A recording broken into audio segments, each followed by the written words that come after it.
Our theme is unusually quiet in the background. Is it going right now? Oh yeah, it's going. Can people hear us talking over it right now? Yeah, they can hear us loud and clear because we are live in the bird Oh, cage. hello. Oh, hey, Rick. How you doing? Thank you for arresting me tonight. Arresting me and forcing me to be on your show that you call our show. I appreciate really it means a lot to me, buddy. I would have never been here otherwise. I'd have never made it unless you put the cuffs on, slap the cuffs on me. Of course, bud. I I'd love to do that. Yeah. Well, not. You remind me so much of my good buddy Robbie Key, the warden. I like to call him. The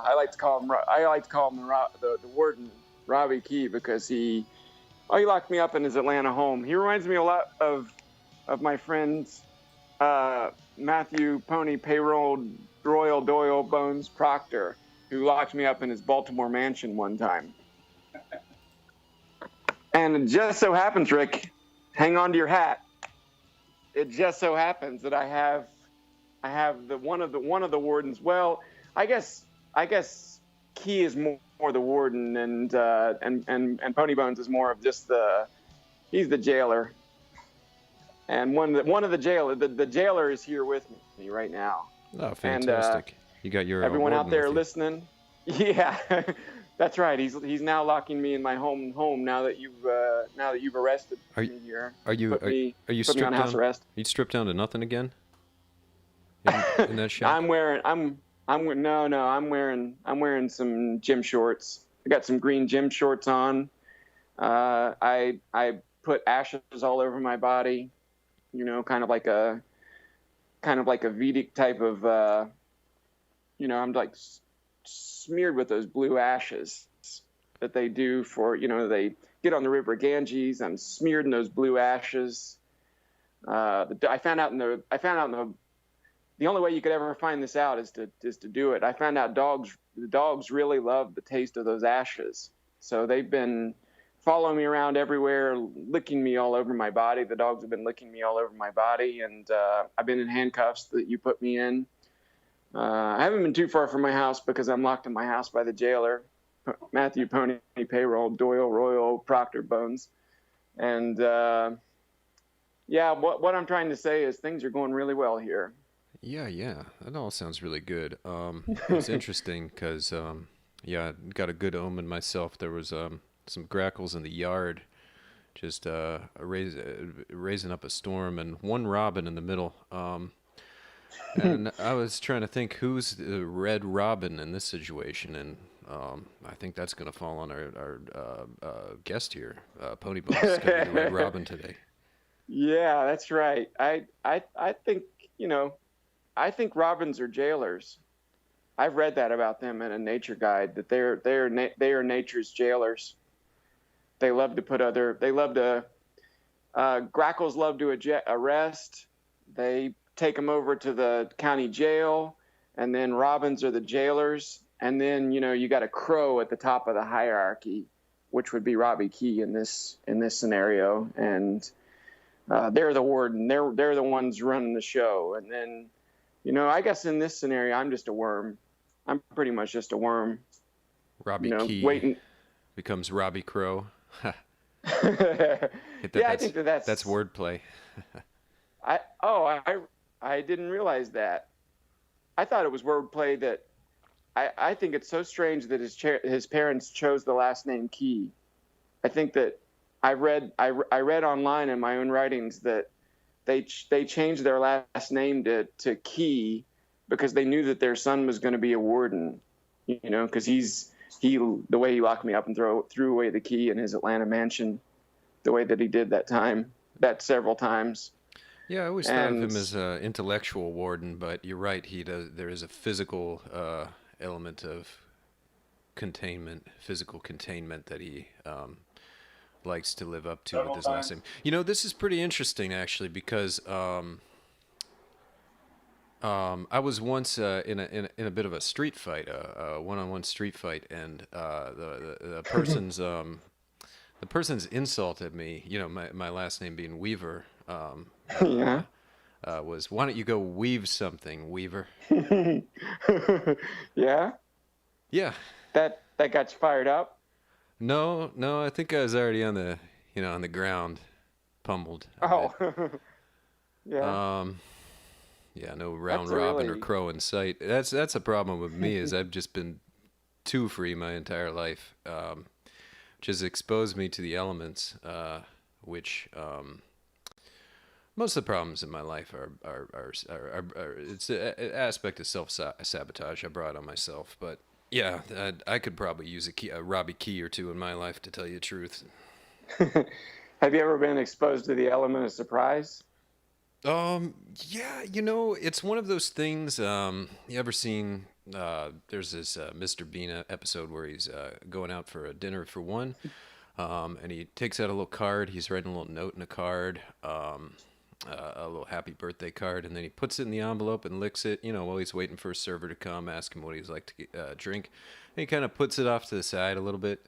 Twiddles his thumbs, looks around at the chandelier or something, and then looks to the right and says, "Oh," gets real surprised, sees this envelope there with his name on it, and he opens it up and reads it to himself. And you could tell by the look of it on his face that he's both surprised and his heart has been warmed by the gesture. So I feel like I do that a lot. Long story short, I do that a lot in my own life. That's a good analogy for how I tend to surprise myself. You you write yourself notes and don't remember that you've written them 5 seconds later, and you come upon them Yeah, yeah. but did he sign it? Essentially, yeah. Yeah. That I don't know. They didn't. It was a wide shot. You know how in the slapstick they just kind of stick to the wide shot.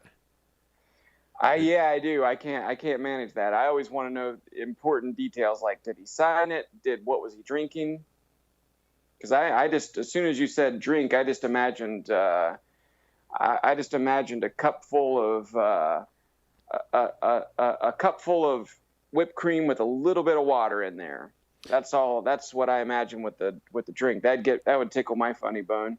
yeah, yeah. Well, he was waiting for the server to come to order a drink. I made all of that. I made all of Oh, that up. I don't know if that's actually what he was waiting for. Um, but yeah, that is interesting. So that you think that's the drink he'd order? oh yeah. Who wouldn't?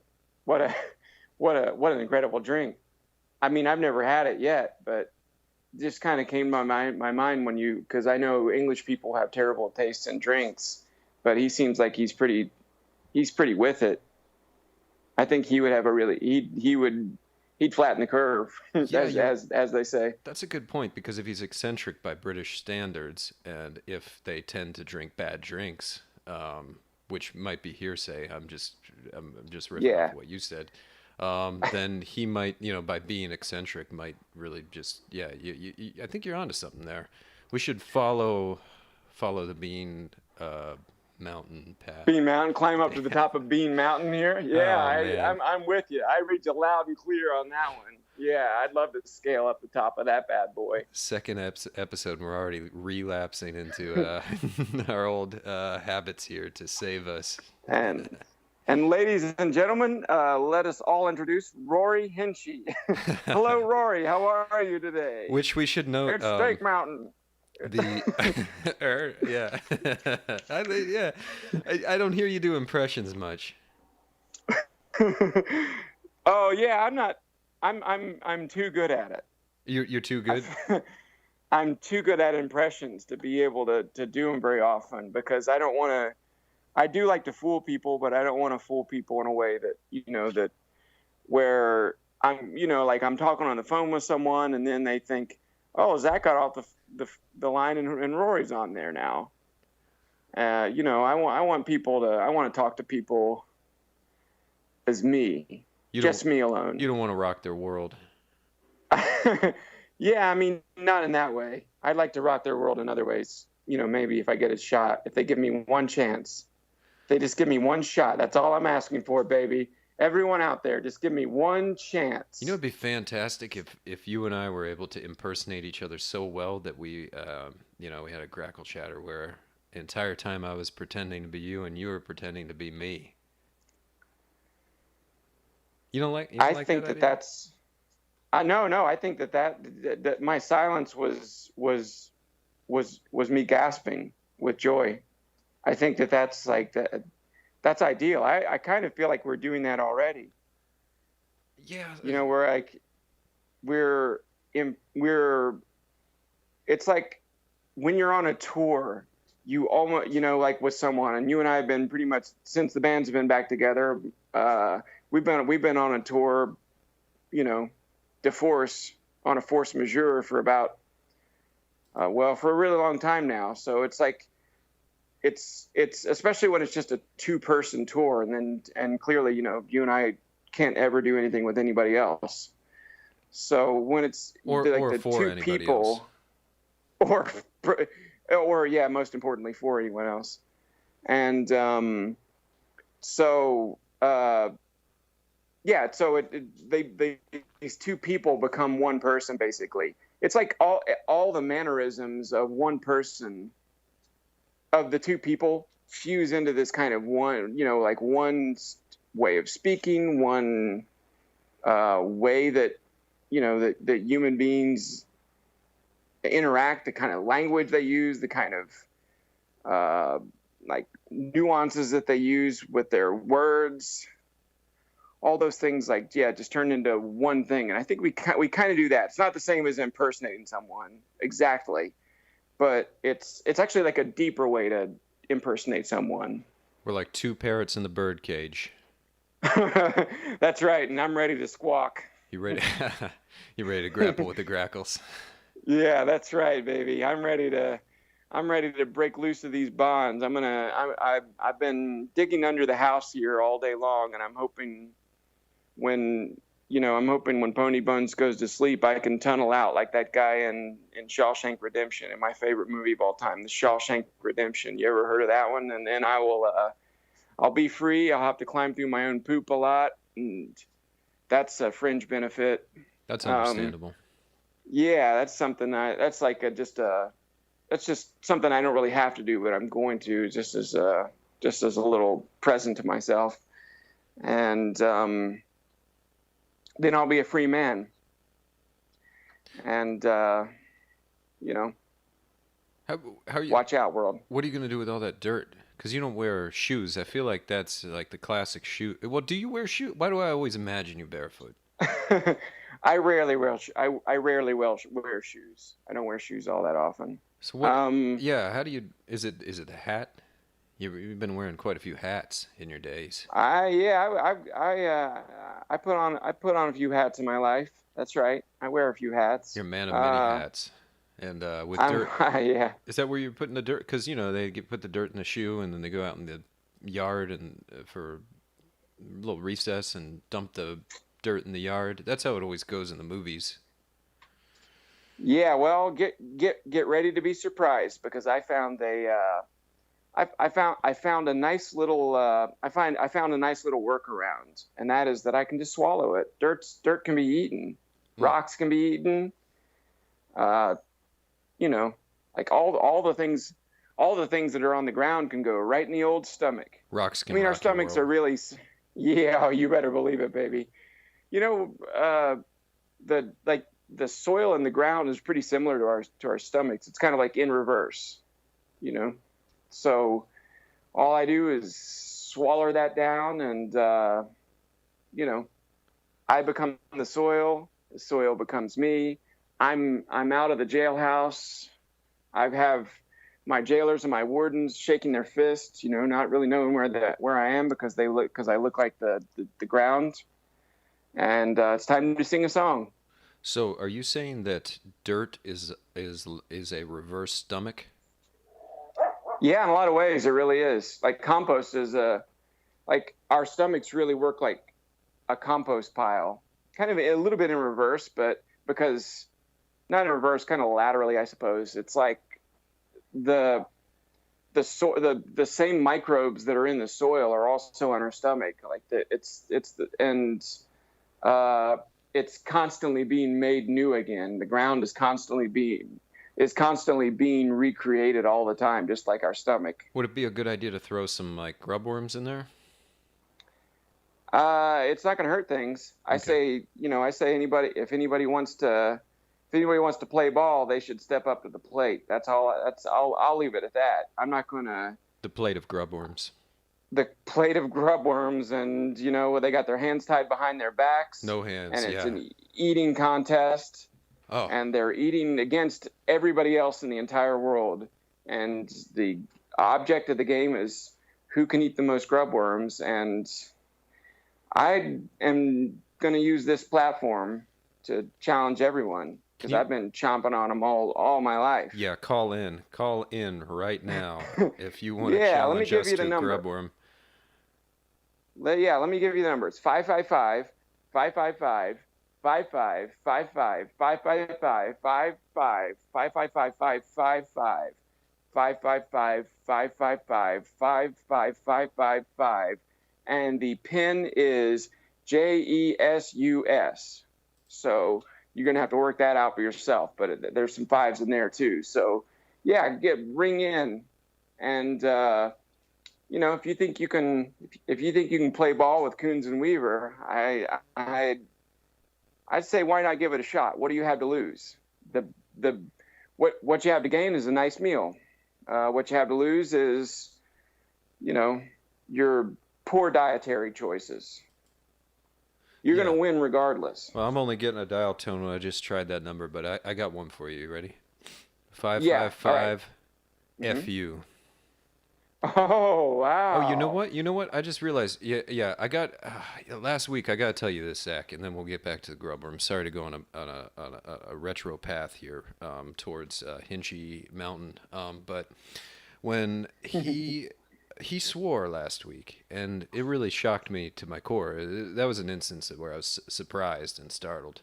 Like my whole nervous system went up, and then I remembered, like later I remembered, this isn't the FCC or FTC or anything. Like we can swear like sailors willy nilly left and right, Popeye the Oh yeah. Sailor Man. So I don't really have to say FU. I could use the full word here. Sure. I think that would probably even conform with community guidelines, whatever community I'm referring to. Yeah. But yeah, grubworms. Yeah, it's interesting that if anyone would dare challenge us, because one, do they have facial hair like us? Because think about you and me have a little bit of facial hair, and just how gnarly, much more gnarly that looks when somebody's just got their hands tied behind their back like some kind of like rope from down at the docks, just pulled off a yacht or something and tied behind our backs. And we're just like got grease on, like we're working. We've been working on the docks for weeks, and we got grease all over our face, and these giant plates of grubworms being served on diamonds, baseball diamond plates, that kind of plate, and just are diving our hairy faces into these live grubworms. And just how grisly of a sight is that? Yeah, I mean, it's like it's like Muhammad Ali, and it's like Ali Frazier. We would be psyching people out. I mean, like if people had the courage to look to their right or to their left, and everyone would obviously be in between us, collectively.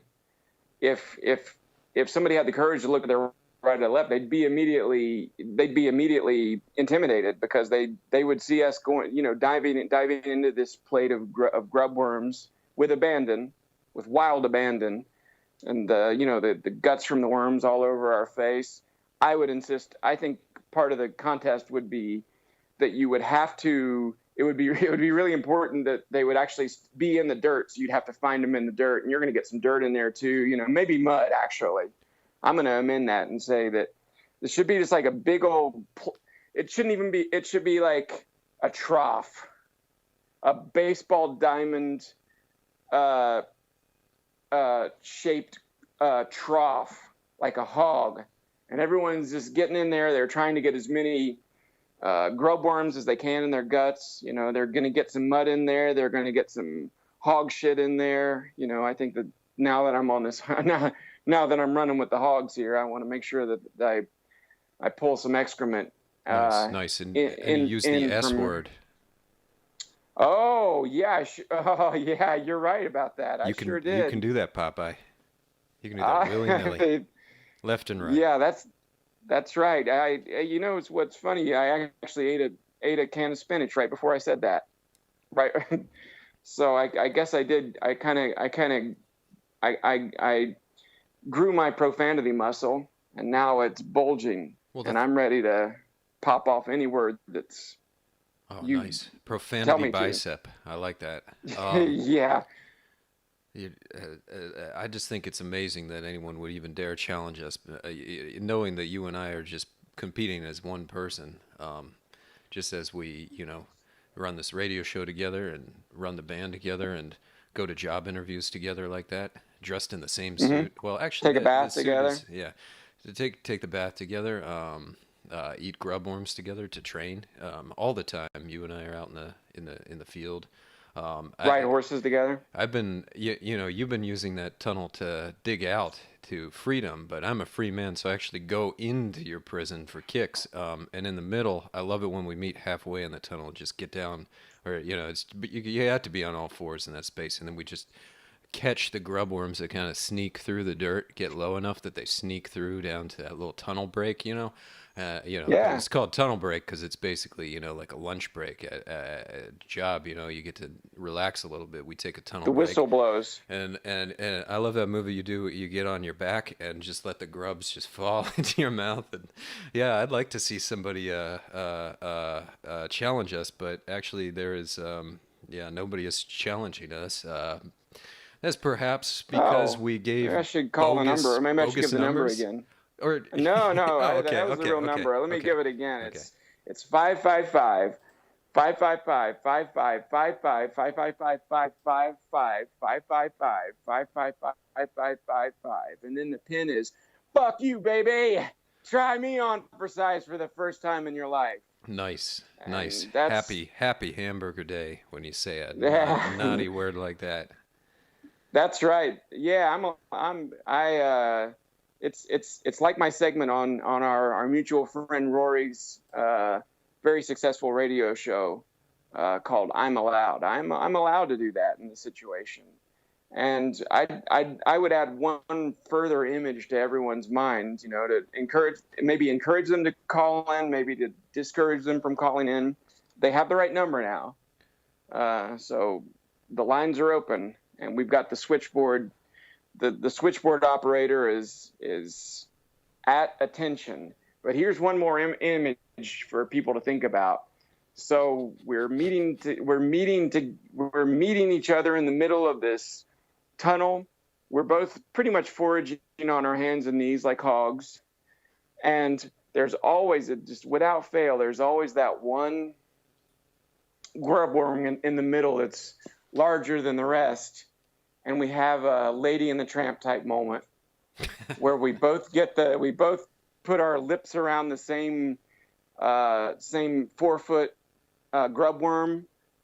We get the grub worm in our mouths at the same time, and we're both slurping like crazy, trying to get that spaghetti noodle, that grub worm to go down into our bellies, and then we just start chomping, and we meet in the middle, and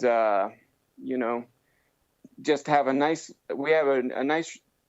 There, it's like a, in the middle of the buddy picture, that involves me breaking out of prison, you breaking into prison, us eating grub worms to face this challenge that we're now issuing everyone. Horror slasher, active shooter in the voting booth type situation, and Yeah, yeah. And the best part about I laugh because I knew you were going to say that, and that is one of my favorite moments too. When we meet in the middle like that, is when you get the grub worm because just as we're doing that little mouth tug of war with the 4-foot grub worm, you feel the strong, firm grip of Pony Bones just pulling you back into your hellish prison captivity, and then me in my like little Sunday suit outfit just waving like see you later Zack, and heading back to my prancing around the meadows or whatever I do. It's interesting that that you got the segment I'm allowed, and that these people who have kept you imprisoned your entire life give you these small freedoms just to keep you in the really the big picture. You're just trapped. Oh, yeah, yeah, absolutely. But I'm allowed to be trapped. And that's the greatest freedom of them all. I'm allowed to be trapped. And that's, yeah, we've got our Sunday conjugal mealworm eating, or grub worm eating meals together. And, and what other, that's what Krishnamurti called the final freedom. Mm. The, the final freedom to be able to break out of prison, know you can get out at any time, actually being blocked by your good friend Rick.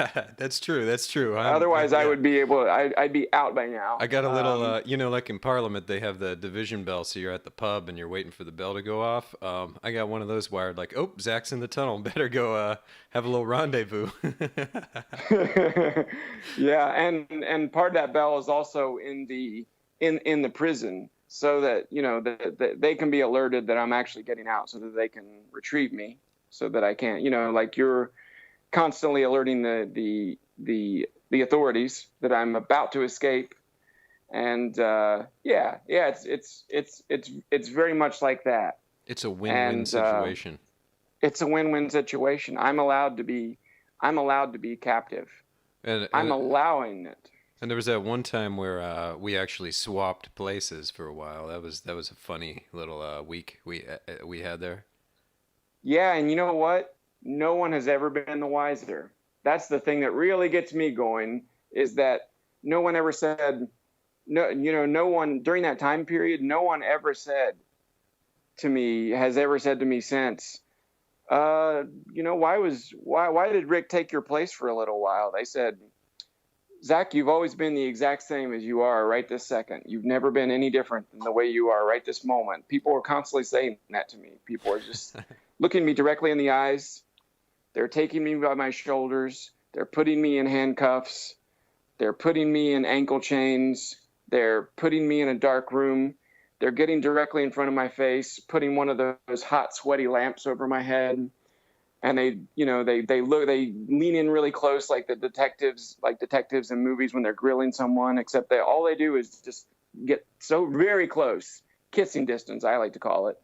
And they just say, Zach, you've always been the exact same way that you are right this second. You've never been any different, which leads me to believe that they don't know. They couldn't tell the difference at all. Yeah, I mean, I it heard could that. be because, Yeah, I heard that a lot when I was you. I heard that a lot. Like, yeah, yeah, I know you're not making this up, because that was really the only social interaction I had with anybody, was people constantly telling me that while I was in shackles, saying, Zach Kouns, yeah, you are welcome. exactly the way, right this second, you are exactly the way you have always been every other second of your existence. Yeah, that is like constant stream. Like Yeah, like that's the the, the mailman would come to the door and say and holler through the little, like, the thing that you flip up to push the mail through. Hey, Zack Kouns, and the milkman would come by and just pour milk all over himself, and as the bottle would just clang to the ground and make that clang across the concrete, I would hear him hollering, Zack Kouns, you are the same now as you have always been.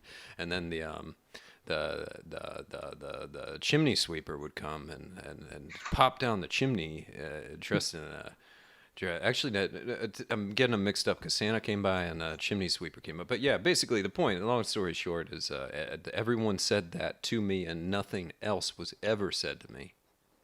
yeah. Well, welcome to my life. Did the barbecue sauce yoga man come by and say that to you? The guy that comes by and pours Sweet Baby Ray's all over himself Well, and starts doing really intense yoga moves in front of you, totally nude, and saying that to you. Did you have that experience at all? That's happening to me more and more. a little foggy, because if I remember correctly, there wasn't one, not two, but three or four barbecue-related people in my life during that time.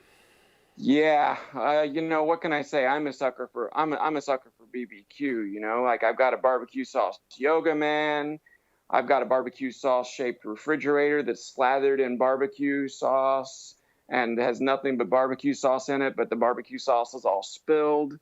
I've got a barbecue shaped oven that's actually a person, and it's more just like a big pile of barbecue sauce that's in my prison cage and stacking up all the time, a little bit like Bean Mountain, I guess you'd say, not to beat a dead bean here, but I it's like an oven, but you open up the door and you really can't really open it. You're just kind of sticking your hand through the barbecue sauce. Yeah. And inside there's more barbecue sauce, and it's constantly cooking. So there's that beautiful smell of barbecue sauce all the time. All matter in the universe has been replaced with barbecue sauce. That's it. That's my prison, and that's my freedom. I threw it all away. I threw all the things in my life away just for that chance to be in a nice jail cell, being held captive by pony bones and with Key, dangling the barbecue sauce shaped and slathered keys in front of my face and saying, and that's like has little grub worms, like burrowing its way through. And then my, like the actual tunnel that I go through is actually, I said dirt and mud earlier. What I really meant to say was, barbecue sauce, of course. And then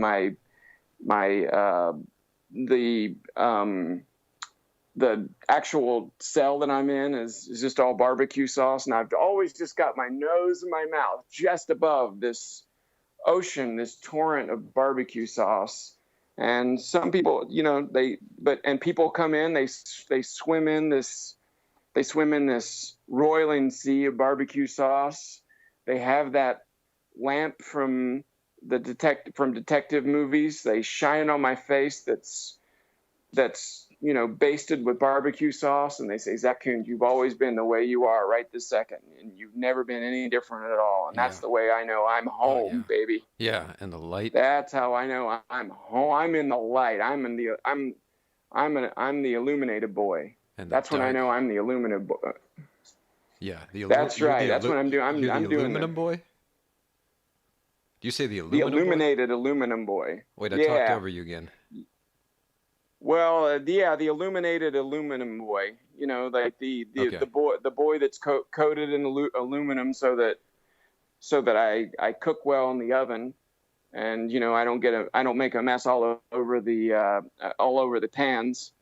So I guess aluminum boy by accident, but illuminated boy by experience. Okay. Okay. So you are the vessel in which barbecue sauce is contained. Is that kind of what you're getting at? I think. I mean, you're like a aluminum container. Yeah, well, more like the aluminum that's on an aluminum pan that's in a barbecue sauce oven that's happens to be cooking barbecue sauce, slathered in barbecue sauce, with the barbecue yoga man in there and my refrigerator that's being cooked, and sometimes my jailer, sometimes the warden's in there. So all these things being cooked in this. So I just have to say that it's all BBQ to me. That's all I know, and I know it by heart, and I know every last word, and I know every last word of that song. And that song goes a little bit something like, I'm a little barbecue boy, and that's if you want to name that tune when it comes to me, that's the tune. That's the tune we're all singing, and the song title is called Zack Kouns, you have always been the way that you are right this moment. You have never been any different than the way you are right this second, and you will never change, little barbecue baby boy. I thought you were gonna break out in the song. I was actually surprised right there. I just got my heart. My heart was racing because I thought you were gonna start like breaking out in the song, and then when you didn't, my heart started racing. Because you startled me. It really, Rick, it's funny you mentioned that because I had a mystical experience the other day when I was in the barbecue oven as the little barbecue baby boy with the barbecue yoga man and Pony Bones and Robbie Key. We were all in the barbecue oven, the barbecue made oven, and I had a mystical experience where I saw Jesus and the creator of the entire universe, and they were in West Texas, and you were in this vision as well, actually. So we Oh, were, good. Jesus was lost in a canyon, and you and I and God were all in this. We were all in this West Texas diner, and I was a free man for the first time in my life. You were having a cup of coffee. Until God was having. yeah, until you saw the menu Yeah, prices. well, yeah, yeah. That brought me back to earth. That's how I knew that no vision is golden. But God was having a plate of uh, greasy sautéed onions, coating hash browns, and I actually during this vision turned itself into a song, and I'd like to sing that song right now Oh, for you, Rick, if I fantastic, may. fantastic. It, That it was a great setup, and yeah, yeah. I mean, of course, you don't have to ask my permission. You are allowed. I'm allowed. So yeah, that's what I've been trying to tell everyone, and only Rory listens, and now you. I've been trying to tell everyone. So it goes a little. It's just imagine a swelling orchestra backing this up, a swelling orchestra with every instrument that's Like ever a been created like a by the hands of man by barbecue like a sauce. Nelson Riddle kind of thing. Yeah, like a Nelson Riddle. Yeah, like a Nelson Riddle type thing for sure. And Willie's on the guitar for sure. Willie Nelson's on the guitar, and Merle Haggard singing some backing vocals, and they're both kind of gurgling, and Willie can't play his guitar quite the way that he would normally because his guitar is coated in barbecue sauce, and Mm. that's not my problem. Mm-mm. But that's how he's lived to be as old as he is. I know that he has a barbecue only diet, and so of course when I asked him to join this vision I had, this orchestra, and then at the top of the orchestra pit, directing all of the barbecue coated instruments is my good buddy Rick Weaver, who also makes a cameo in this song, as a matter of fact. Oh, So let me let wow. me That was let even me better. You just did an amazing introduction to your number, hey and then yeah, you just doubled down and you just like built a second story. You're building a skyscraper here. yeah, I'm trying to get to the top. So for the first time in my life, I'm above torso when it comes to barbecue sauce. I've never been above my chest out of the barbecue sauce that I was, kind of born into. This prison planet, this soul school, this barbecue wonderland. My body is a barbecue wonderland kind of thing that I was born into, and so here it is. My little Leonard Cohen built a tower of song. I built a skyscraper of songs, and it goes just a little bit like this. Jesus Christ, lashed by ponderosa pines, is lost in a West Texas canyon. God Almighty, creator of the cosmos, is eating hash browns covered with greasy sauteed onions. God is woman, God is a man. God has a plague of locusts for eyeballs. God is love and God is grief. God is merciful to the brokenhearted. God is death and endless life, an amanita mushroom half eaten by a fawn. And Rick Weaver spills his coffee in a West Texas diner, and it floods the laminated counter. And God looks over with his locust eyes, and someone somewhere in this world just starved to death. And Zack Kouns is unmarried, has an untouched plate of fried eggs and toast, and has black calls for legs that hold fast to rocks and canyons. A cello swells so clear and bright, but it's out of tune, and everyone's plate fills with Cooper hawk feathers. The sandstorm lodged in God's raging heart escapes into the West Texas diner. A man who has been blind from birth opens both his eyes and sees dirt for the first time and says amen. Rick Weaver drinks a glass of feathers, coughs twice and rises from his stool and tries to find the waitress. Zack Kouns swallows all the dust, puts his hand on the counter, palms up, and says, "Check, please." "Oh, God of bounty, oh, generous God," picks up the tab for all the diners. So that's my little vision. That, yeah, I love that. And I like how, I always wonder what you're gonna eat, Yeah. and you put that a little bit later in there. Like I'm so used to the headlines. The headlines just tell you exactly what's gonna happen. Um, don't really read too many murder mysteries in the past 3 days or so. So that was great to get that little surprise. And so yeah, I mean, this is a weekend of surprise for me, quite frankly. That's the theme I'm running on, whether I like it or not. It's just getting surprised constantly by a lot of things. One, thinking you were going to break out in a song, then you actually, yeah, breaking out in a song, with a At a lot of different time. at a different time and with a whole lot of lead in, so I should have been prepared, but nonetheless was completely surprised. And then interested in what you were going to eat, and then you said it in the song, and I already forgot. Fried eggs and toast, right? Yeah, fried eggs and toast. Which was Burnt crisp. which was actually barbecue sauce, or am I getting my lines correct? Am I? This is a vision. I Oh, understand. This is a yeah. vision. Everything's code for barbecue sauce. Ah, okay. Just I could have just said barbecue sauce, like, for every word there, but I have to, you have to use the lexicon of your audience. It's important.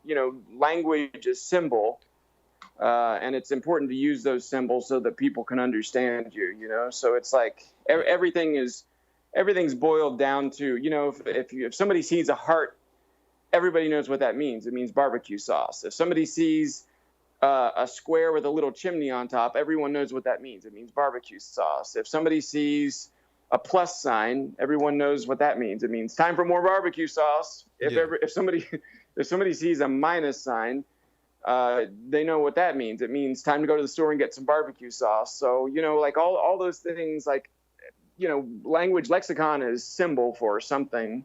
And, I think I've probably explained to everyone how language works. It's all just, it's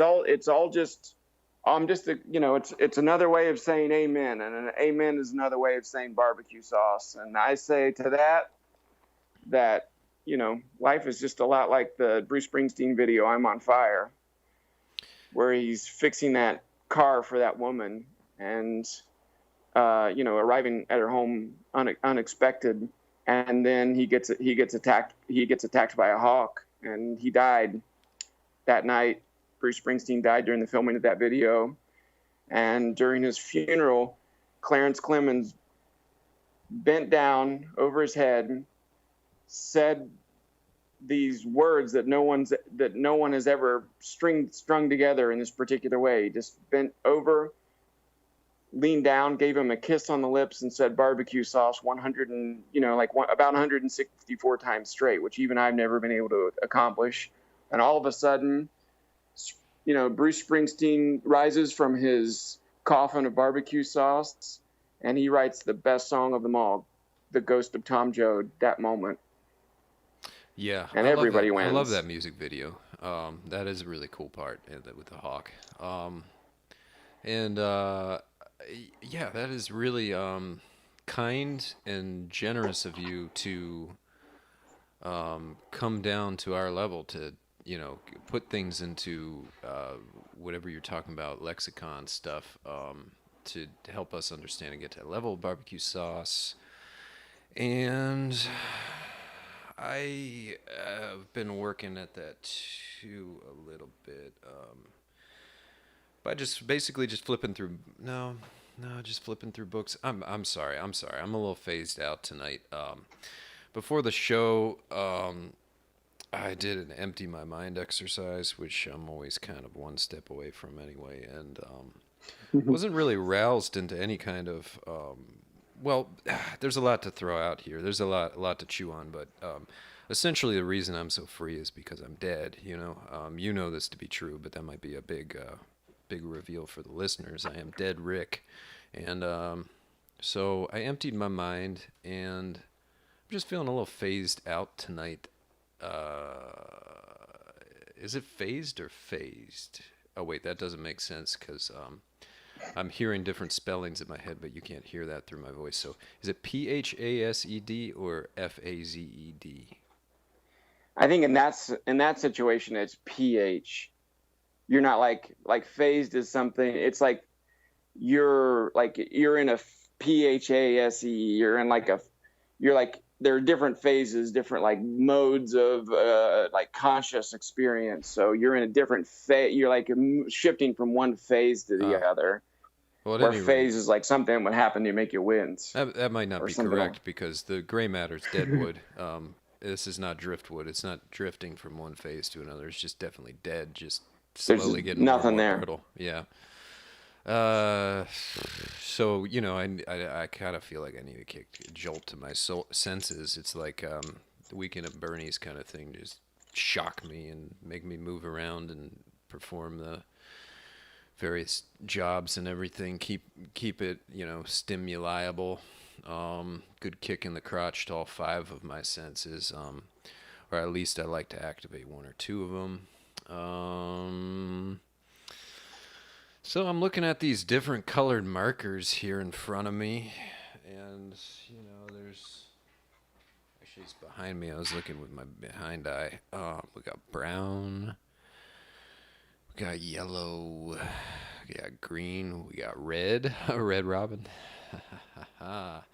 And yeah. So the red is really what's the reality equivalent of red other than a red robin? Like blood? No, that's not really I think natural. so. Carnage. That's not really carnage. Yeah, carnage. Okay, that's natural reality. And then natural reality chewing gum, finger polish, natural reality red balloon, a red balloon. Carnage. Straw carnage. Yeah. That's a good one. Yeah. Strawberries, raspberry. No, you know what? Let's land on the strawberries. Let's land on that. Yeah, the berry of carnage. And then you can just describe a strawberry because it's got dimples, right? Strawberries have dimples. Yeah, Um, sure they do. I think if our butts looked like strawberries, that would probably work with us. So yeah, I'm phased out tonight. So I don't really know. So yeah, colors, red, strawberry. I wonder if anybody's ever had made a margarita with strawberry in it. Wow, that's the $1,000,000 question.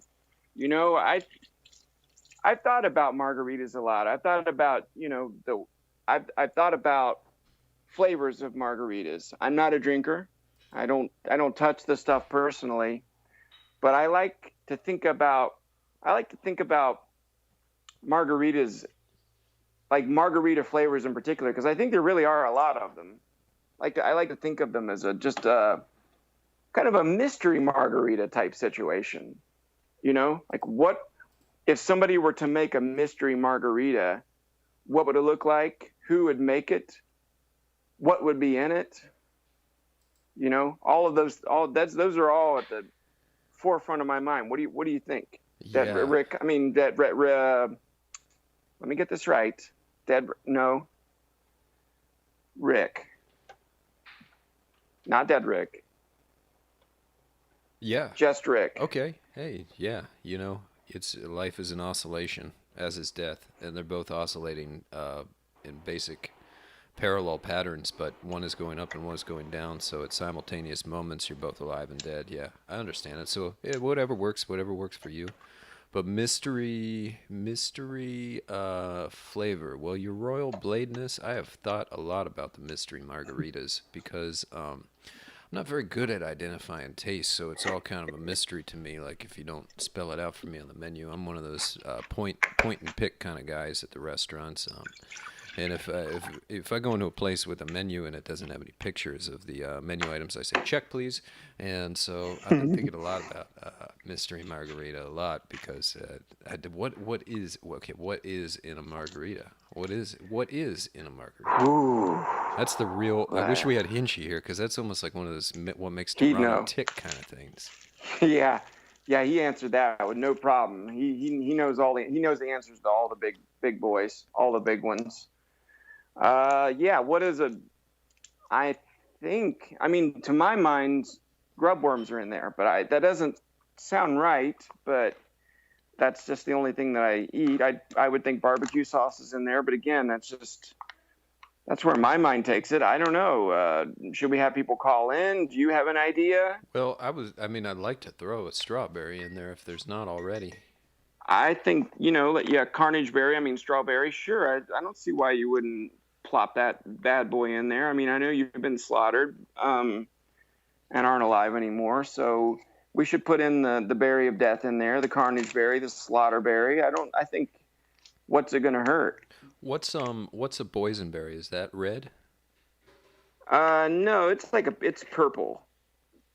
Okay, well, what about watermelon? Is that red? No, watermelon. No, watermelon's not red. It's like a very pale blue, I think. Yeah, watermelon isn't red. It's like a very light blue. Bar- So you Barbecue sauce is kind of like a red that's gone out, lost its luster Yeah, a little bit. yeah, that's right. I mean, it's the body. It's the body and the spirit all together, and you plop those two things together, and you got a very red you got a very red drink. I mean, sauce or drink, however you want to do it. What about a red carpet? Like the ones they use at Hollywood with that's like the wolf's tongue that everyone walks in. Oh yeah. Well, that's not red carpets aren't red. That is a classic misconception though. They're actually not red, and they're not. It's not actually carpet either. It's window panes, so it's completely clear, but underneath it's barbecue sauce. So that's what. And then they're stepping on it. Everybody's barefoot. They're getting their foot slathered in barbecue sauce and their own blood, and so that's what it kind of just it creates illusion of being red. What about I don't. Oh yeah, yeah. No, no, no. You don't know? Hmm? What do you know? Yeah, I don't know if I should. I don't know how much I should divulge, but No. I do want Yeah, to. I do want to divulge. dispel that. I want to dispel that rumor. The red carpets are red. They're actually clear, and they're window and not carpets. And the red is from all the blood that's coming out from people's feet, and the fact that barbecue sauce lines the earth. Let's just divulge as much as we can. I mean, the purpose of deconstructing the mystery margarita is to get at some semblance of the truth, right? I mean, that's what we're working towards here. Yeah, you're onto something there. I didn't want to make this like a Project Blue Book kind of show, but I think now that because I don't want the conspiracy nuts hopping in on this gravy train, this barbecue sauce train. But I think now that I don't know, we bought the ticket. We might as well take the ride and hop on the gravy train. That's actually barbecue sauce. I don't see why we wouldn't. I guess now that you put it that way, yeah, let's spill the beans and let them come up and make a mountain, and Yeah. we'll even put a steak up there for Hinchy since he's so insistent on it. Let's do it really, really slowly, just hours and hours at a time for years and years to arrive at some kernel of the truth. I think that that's a great idea, Rick. I mean, Rick, I think that I think that you've been slaughtered. I mean, I think that you're right about that.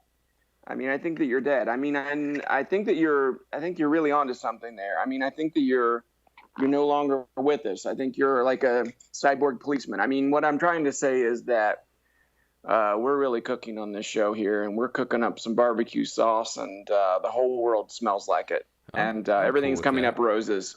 Yeah, I'm cool with that. What about a red? What about red face? You ever been red faced in a red Oh face? yeah, there's a really that's a common misconception about red faces, is that people's faces aren't actually red when that's happening. There's like this little mysterious creature, kind of like an elf or something along those lines. And so this creature will just go around the world, and every time he senses that somebody's either embarrassed or angry, he starts putting uh, wood laminate like plywood over someone's face, and then it blends in with their flesh, and so that's what gives it the kind of reddish look. So it's not actually no one's skin pigment changes any colors. That's never happened in the history of human beings. So time for everybody to. I hope everyone's taking notes, but yeah, it's like a little.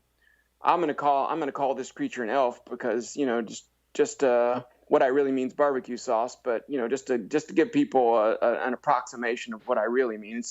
It's just the finger pointing at the moon. It's not the moon itself, but yeah. So this like wood paneling elf goes around to people. It senses, it feeds on, it preys on people's anger and shame, and just puts wood paneling over people's face, and that gives it the appearance of being red. And I think that's in the margarita, wood paneling, laminate. Yeah. Okay. So, am I allowed to still say that the red carpet and the red face are in the margarita, or Yeah, is that a misconception, a misnomer to even say that? Should we call it something else? Like, what was I'd say on the barbecue sauce squishy pillow pad for barefoot yeah, I walking? think on the menu it should say what it is. Broken. So what we have in the mystery margarita so far is broken glass, human beings blood, Strawberry strawberry, with of dimples course, with dimples. that we wish Um, humans' butts look like. that's yes, absolutely. Wood paneling. Let's throw the elf in there for fun.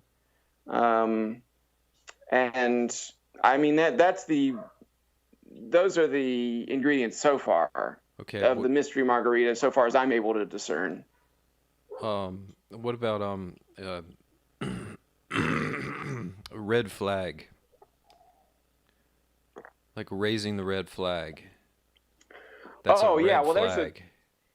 that's really interesting that you say that, because it's time to dig a little deeper into this one too, because this is something that Like when we went to that people job interview and they raised the red flag. We raised the red flag. Or yeah somehow we a red flag was involved.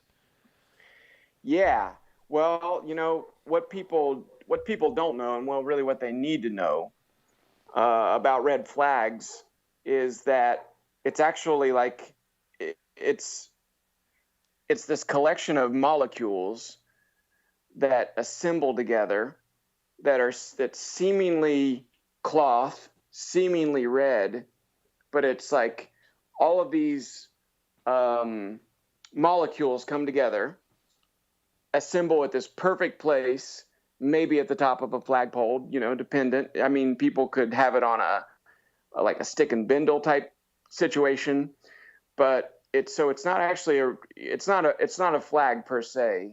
It's this kind of miraculous assembly of molecules. I mean, I guess everything is, if we want to get pretty, if we want to really dig in, but um, so all these things are together, and then because it's always raining barbecue sauce all over the planet at all moments and at all times.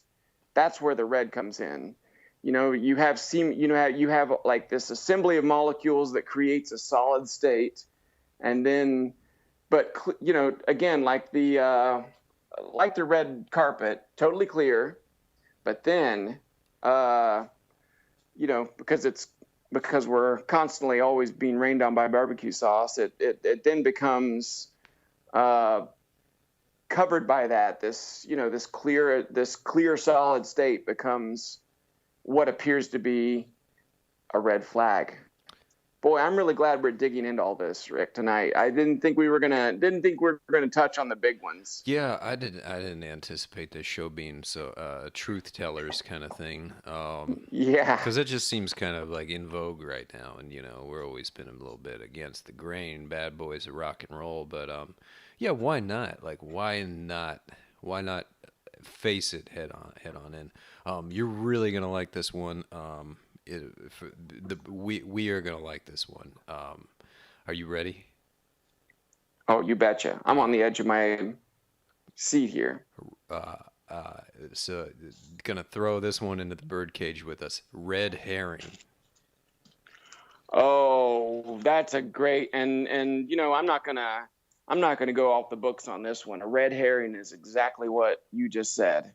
There's no difference. It would definitely it would be in the mystery margarita, and it is exactly what people say it is.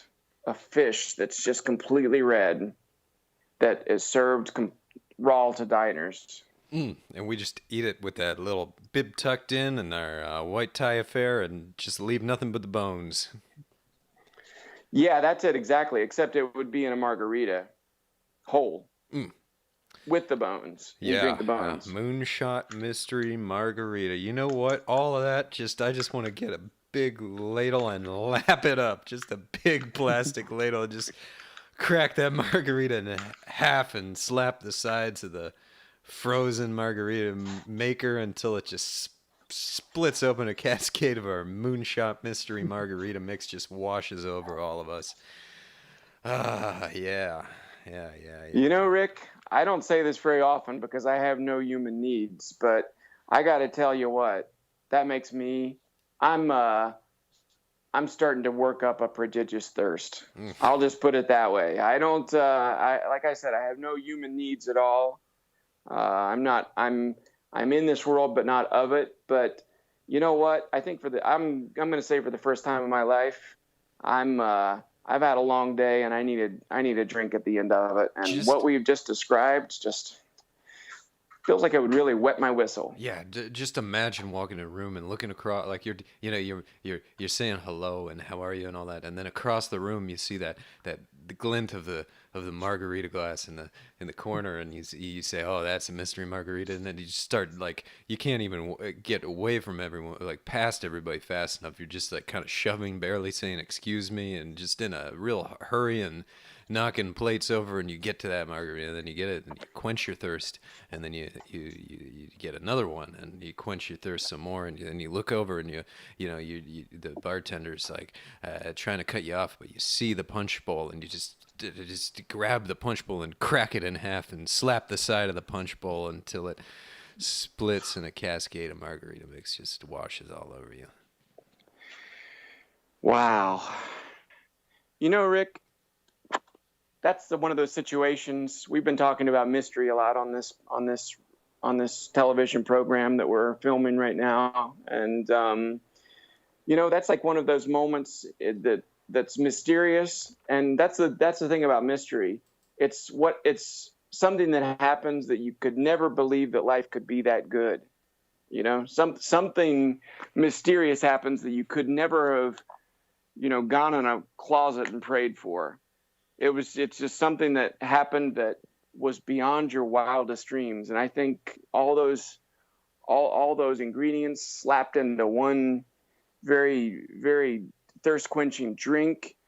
And I could die a happy man the way that you died, Dead Rick, where you were slaughtered. And I mean, I'm just kidding around about that. And But you get a little strawberry dimple in your teeth, and you're gonna pick it out after like you're just on your back, like just fat and happy, just covered in red sauce, and you get a little strawberry dimple in your tooth, and you're picking at it, and then you get up and you get another one, and then another one, and another one. You look over and you see a pitcher. Now they're serving them in pitchers because you already cracked open the margarita mixer and broke that and cracked a punch bowl, so now they're having to serve it in beer pitchers as a substitute. You just go over and you just crack them in half and slap the side of the pitcher until it just cascades all over you and washes all over you.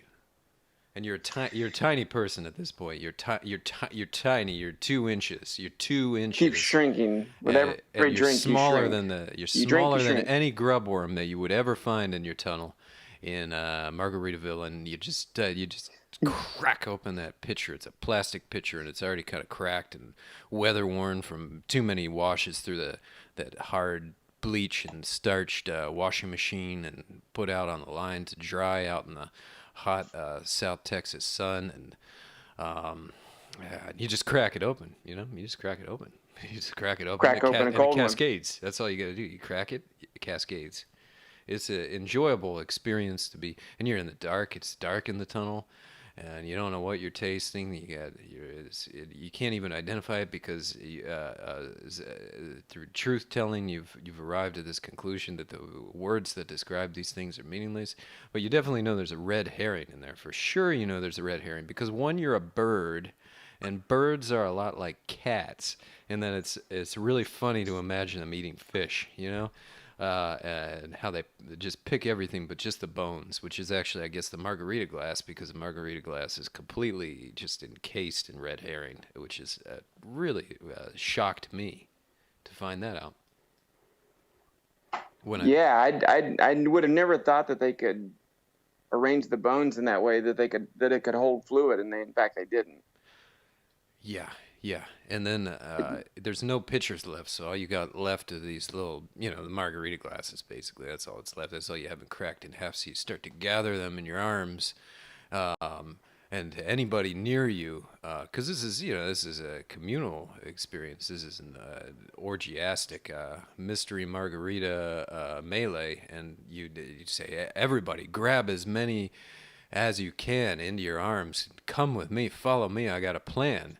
And you go to one of those red laundromats, and you go in and you just dump it in the industrial sized washing machine, the one that fits like 3 loads.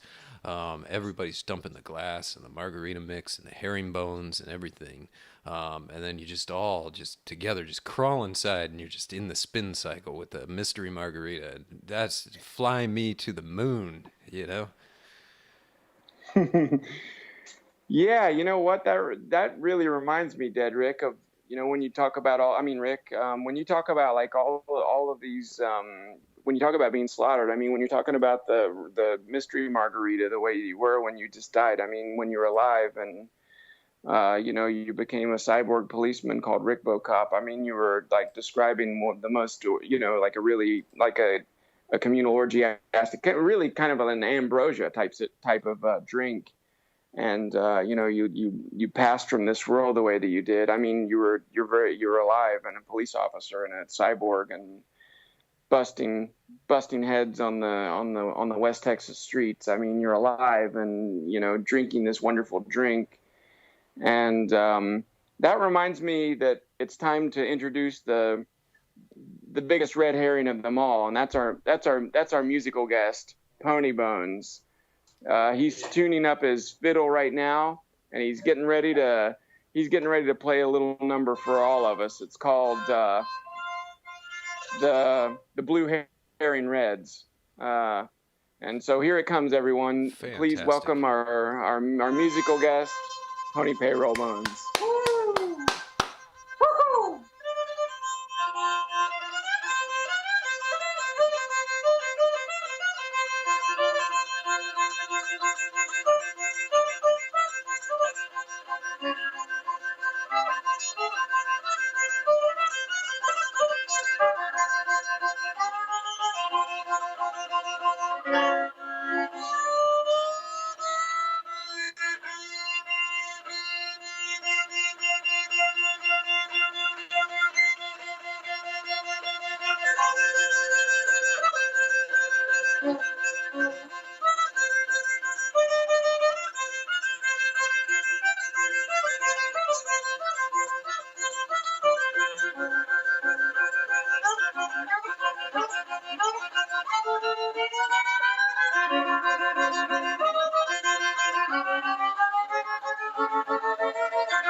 Ladies and gentlemen, that is Pony Bones, Pony Payroll, Matthew Royal Doyle, Bones Proctor Bones. Yes. Thank you Fantastic. for joining us today. And I think we've really got to keep ourselves at three truths maximum, three big truths, three noble truths maximum per per episode, and I think we've really reached those.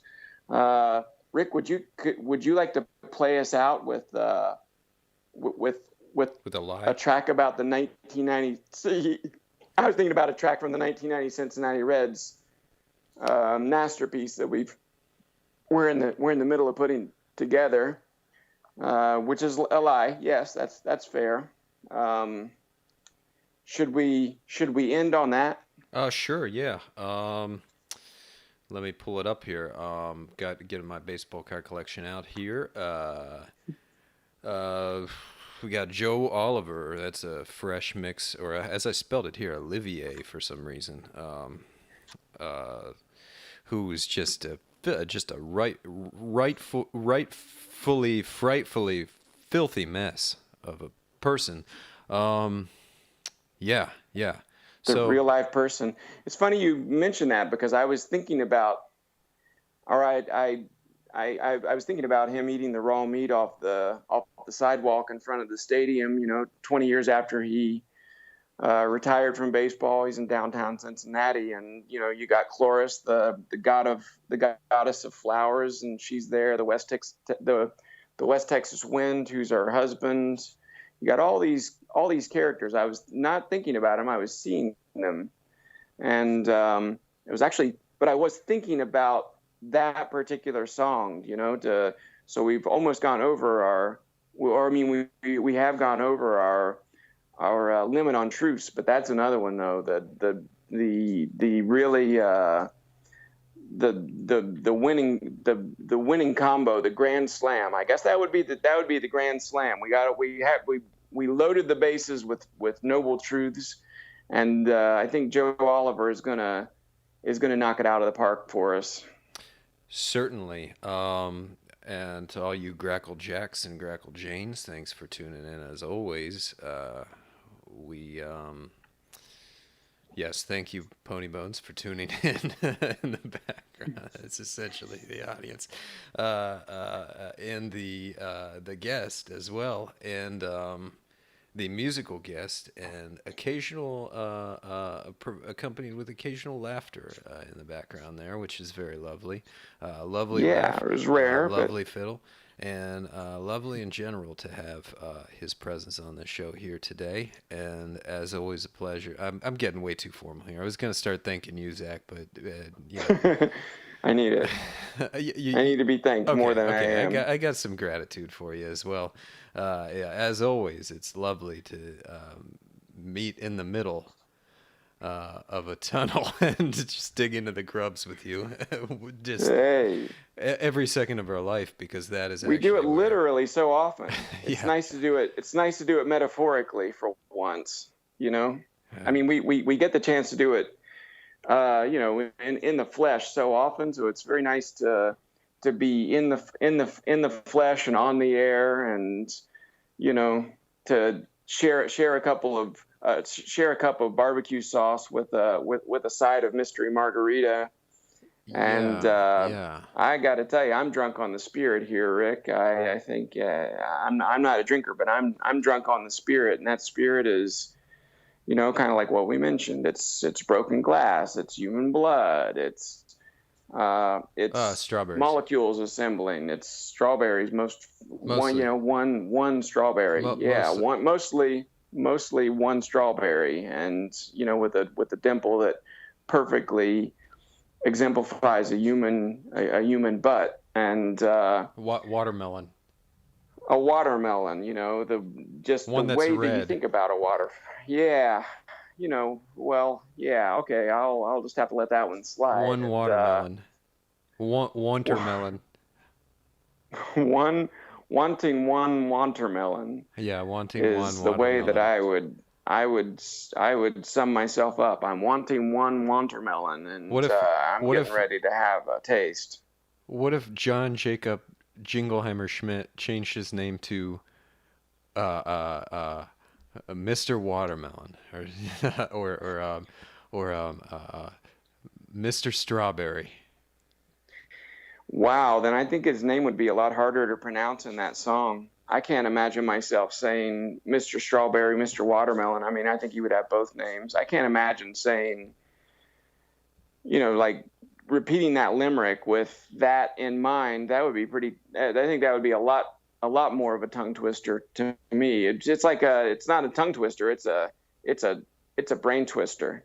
Thinking about someone who's both Mr. Watermelon and Mr. Strawberry at the same time, and at the same time covered in barbecue sauce, the same time drinking a mystery margarita, With like strawberry.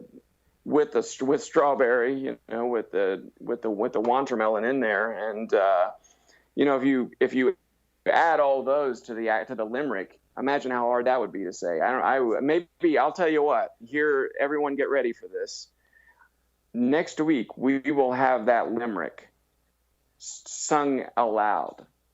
We will change the John Jacob Jingleheimer Schmidt song to Mr. Watermelon, Mr. Watermelon, Mr. Strawberry. I'm not gonna give away the whole thing because we've been talking about mystery, and next week's gonna be a giant mystery, primarily to Rick and I, but maybe you can join in too. And we'll have a special guest next week. It also will remain a mystery, maybe to us even. Maybe Sal Lake. Yeah, I could see that happening. Yeah, joining in on the piano. I don't see why not. Yeah, we could get them on the horn, I would say. Maybe Mr. Strawberry. Oh boy, they're hard to reach these days, but I don't know. I'm thinking I could use some of my barbecue connections to dial into the ether and maybe get them on the horn to even sing the jingle, to even sing a limerick. I don't think that that's outside of the realm of possibility. No, At no, all. it's not out of the realm of the possibility to make a phone call to them. No, no way. I've got some deep connections to the deep state, and I could call in a few favors if I have to. And it's clearly now that we've kind of put it out there, I am going to have to do that.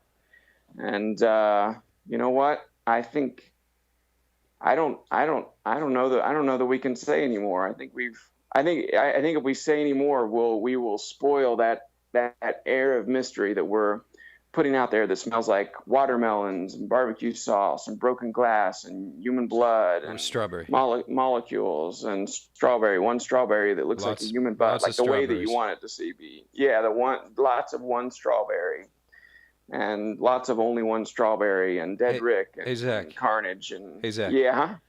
I want to get rid of the watermelon because it's taking up too much room that could be occupied by more strawberries.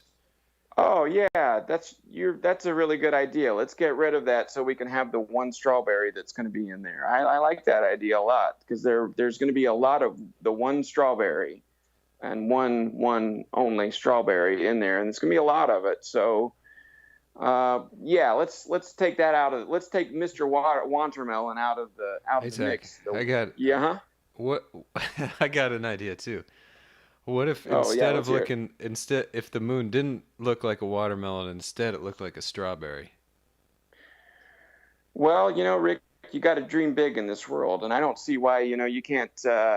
If you've got to ask for what you really want in life, and I know that that's something you've been talking about, for a very long time. That's the only thing that I've ever heard outside of someone looking directly into my eyes and saying, Zack Kouns, you've always been the way you are right this very second, and you've never been any different. The only thing I've ever heard outside of that is you just, you look, our eyes locking in the middle of this, in the middle of the little prison tunnel that I've dug out for myself, and you looking at me and just saying with really intense yearning and longing, what if the moon was a strawberry? I would like the moon to be Mr. Strawberry and, not Darryl Strawberry, the famous baseball player that played against the 1990 Cincinnati Reds, but an actual one strawberry with a dimple that looks like a human butt. And yeah, you've got to ask for what you really want in this world, and you got to hear what you want, not what people tell you. Yeah, And that's what you call a grubworm slapback. yeah, that's exactly right. You got to load the bases with truths and knock it out of the park with a lie. And I'd say we've said enough, and let's have our good buddy Joe Oliver play us out. All right. You're gonna have to mute yourself on your end because for some reason it's playing quiet. Oh, I just kind of revealed how the sausage is made. That was a little behind the curtains there, folks. All right, here it comes.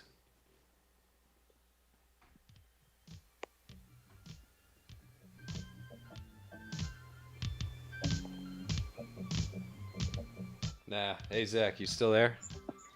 oh yeah, yeah. Yeah, this audio isn't working for some reason. I don't think I can have two applications going on. So Oh, it's kind okay. of humming in the background there, the little Oliver fella.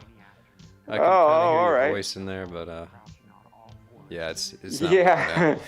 Well, I'll tell you what. How about I read it, and we'll go out. We'll finish with that. I'll read it. Won't be quite the same, Yeah. but I can. I've been setting up a lot of songs today. We really set this one up. So I will read Joe Oliver, and then we will wish everyone a very good evening.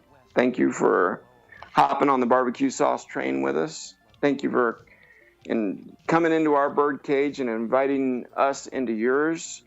And if you're not familiar with the 1990 Cincinnati Reds, if you're not familiar with Rick and I as baseball cards, then I suggest that you move to Portsmouth, Ohio, and you should move there in the past and not in the future. You should go back in the past, move to Portsmouth, Ohio, and you should let me be me and tell me I'm allowed. But then you should look directly in my eyes when I'm drowning in this barbecue sauce pool called life and say, Zack Kouns, you've always been the way you are, and you've never been any different than the way you are this very second. And that reminds me a lot of my good friend Joe Oliver.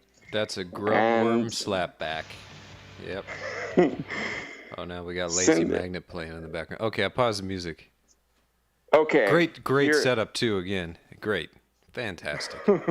Love it. I yeah, love this. Like I love this. Don't you ever wish that there was a book that was just an introduction and a preface and a preface and a preface, and there never actually was a book? yeah, I think that's pretty much my writing style. I set things up. I never actually tell the story, but I'm very good at setting the story up. But I'm going to surprise myself, and I'm going to surprise everyone by talking about Joe Oliver. This little story about Joe Oliver. We're all bereft because we can't hear the music. But just because you don't hear the music doesn't mean you can't dance, folks. Put on even if you've got two left feet, put on your two left sneakers. Take your put on your sequined outfits and Get your strawberry listen. butt out there. Get your little strawberry Get your butt out there and get your shake it. get your dancing hat on. Look up at that beautiful strawberry moon outside, and Look at that uh, strawberry sauce, that look strawberry at this. oven, that strawberry grubworm, that Yeah, strawberry, that strawberry strawberry tunnel, jailer, the strawberry strawberry chair, warden, strawberry floor, strawberry field. strawberry uniform, forever. You Exactly. know, straw a strawberry catcher, I'm strawberry catcher's mitt. I'm sorry though. I interrupted you. You were setting something up, I think. Oh yeah, yeah. I was gonna play us out. Uh, so I guess yeah, we should end with a little bedtime story, and it's about Joe Oliver, who is the catcher for the 1990 Cincinnati World Series champion Cincinnati Reds. So the story goes like this, and I'm hoping everyone's laying down. I hope they've got some gentle music playing in the background. I hope they're holding their loved ones tight, and by loved ones I mean strawberries. And I hope they're gazing out at that same strawberry moon I'm taking a look at it right now. And the story goes like this. Cincinnati Reds fans file out of a ballpark on a rainy afternoon and are surprised to find Joe Oliver crouching on all floors in his away team Cincinnati Reds uniform, eating a dead animal raw off a dirty sidewalk. Chloris, the lithesome goddess of flowers who has been lost in Cincinnati for the past, stumbles upon Joe Oliver on his hands and knees, on his haunches, tearing through bloody, chewy sinews with his aging canines, and mistakes him for an exotic, nameless rose, and calls upon her husband, the West Texas wind, to blow away the storm clouds whose rain threatens to flood the storm drains and carry the rare red and white pinstriped rose into the hungry, gaping jowls of the muddy, roiling Ohio River.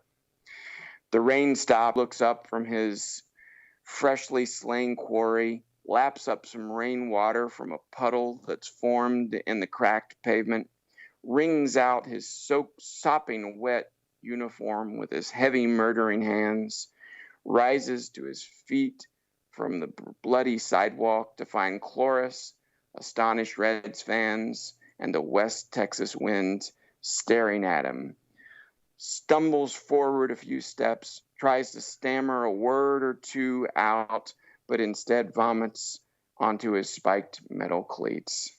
And with that, folks, Rick and I would like to wish you all a very pleasant evening, and thank you for joining in and sitting with us in our little hollowed out strawberry called the Birdcage. Yeah, and I'm always worried when the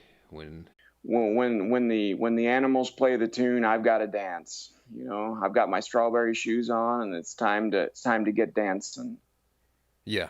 Well, I'm just free, and so time is just no matter to me, and I'm just carefree, and I'm for hire and freelance. So okay, I'm gonna stop. I'm gonna go now. I'm gonna say goodbye to you, and bid you goodbye. Well, it's always a pleasure, Rick, and I would encourage all of the audience to join us next week at an entirely different time that we will announce just moments before we start.